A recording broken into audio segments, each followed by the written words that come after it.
Stand for the Pledge of Allegiance. I pledge allegiance to the flag of the United States of America and to the republic for which it stands, one nation, under God, indivisible, with liberty and justice for all.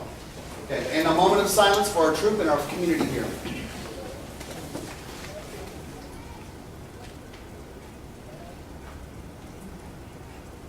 Amen. Folks, go ahead and have a seat. Everybody knows the ground rules. Before I turn it over to Congressman Allen West, I just want to go ahead and introduce Congressman West to us. Congressman West, we are the southwest area of Port St. Lucie.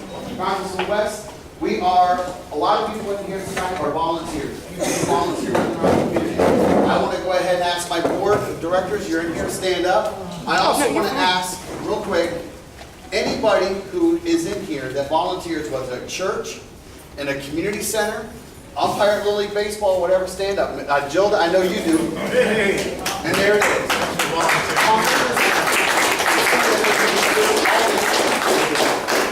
Congressman West, this is America, and it's alive and well here. All right, Congressman West, I turn it over to you. Tell us who you are and why you want to vote. Okay, do I need this or? No, we're good to go? All right.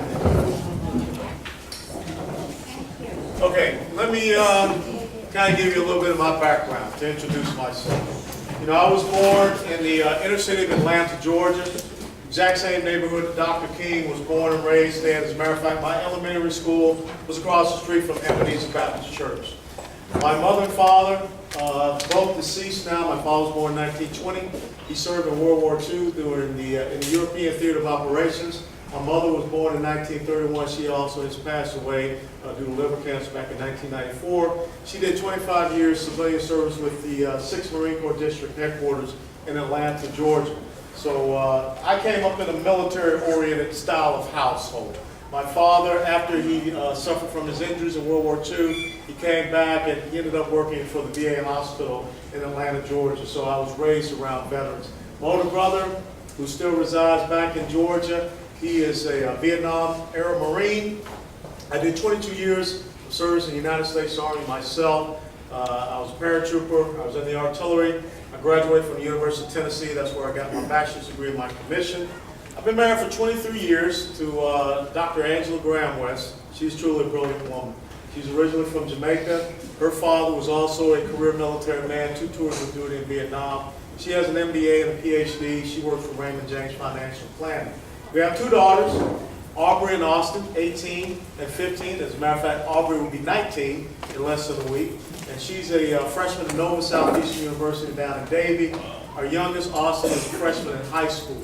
And so that pretty much is it as far as who we are as a family. We retired down here in 2004.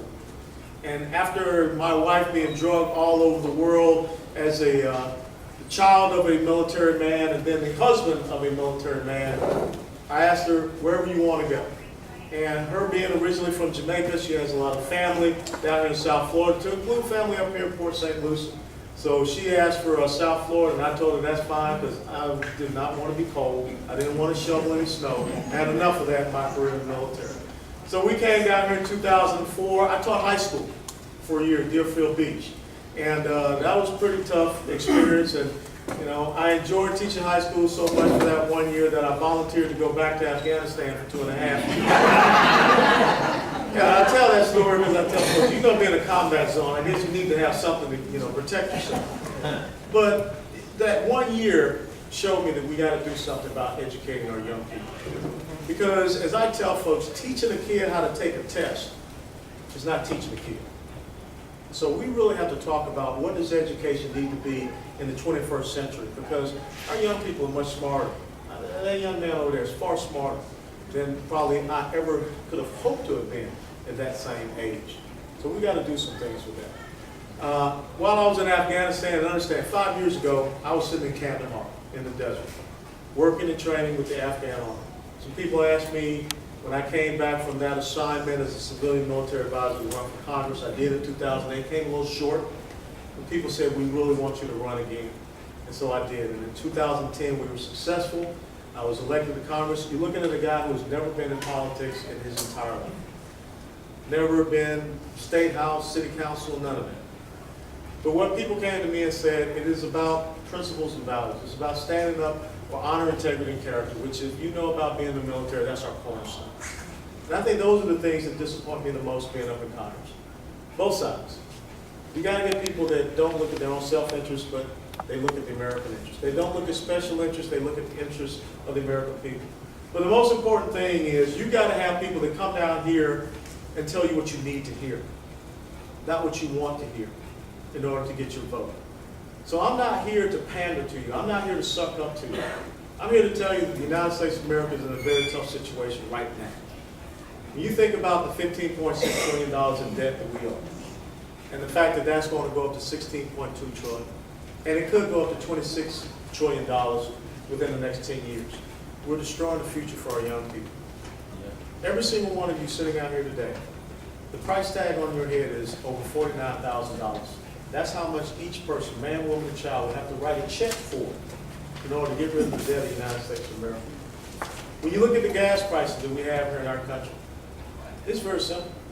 Stop devaluing our currency so that when you look at that compared to the price of oil per barrel, that's what's helping to drive that up. The fact that we are not developing the full spectrum of our energy resources right here in the United States of America. Oil, natural gas, coal, nuclear, hydrogen, FAU is studying the Gulf Stream, biofuels, wind and solar. We have got to stop sending hard-earned American taxpayer dollars to people who really don't have our best interests at heart. And a lot of these people live in very volatile regions, which causes the speculators to get involved and engage. The solutions are not that hard. It's just that you have to have people that believe in one simple thing: the will, the spirit, the entrepreneurial ability of the American citizen. I sit on two committees up there, the Armed Services Committee and the Committee on Small Business. And you all know when you drive around in your area up here, think about all the closed storefronts that you see. If we do not start having the right type of tax policies and regulatory policies that enable Americans who have an idea to get those closed storefronts and open back up, then we're going to continue to have unemployment. And here in St. Lucie County, the unemployment is about 11.3%.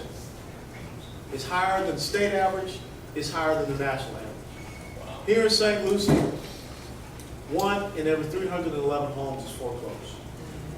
You know it, you see it. We've got to have the policies that get Americans back to work so they can stay in their homes. And then also we develop the next generation of technologies that want to come down in South Florida.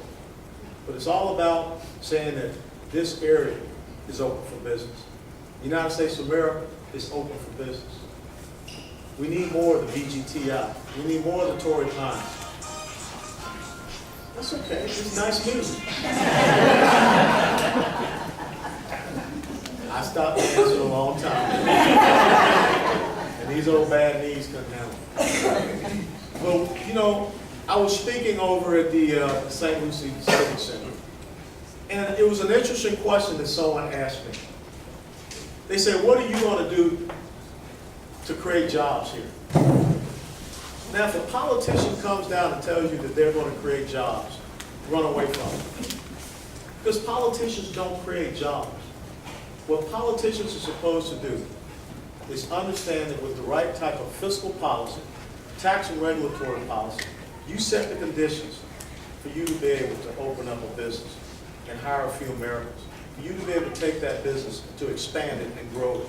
And then as it grows bigger, maybe someone else within the business that you have decides that they want to start their own business.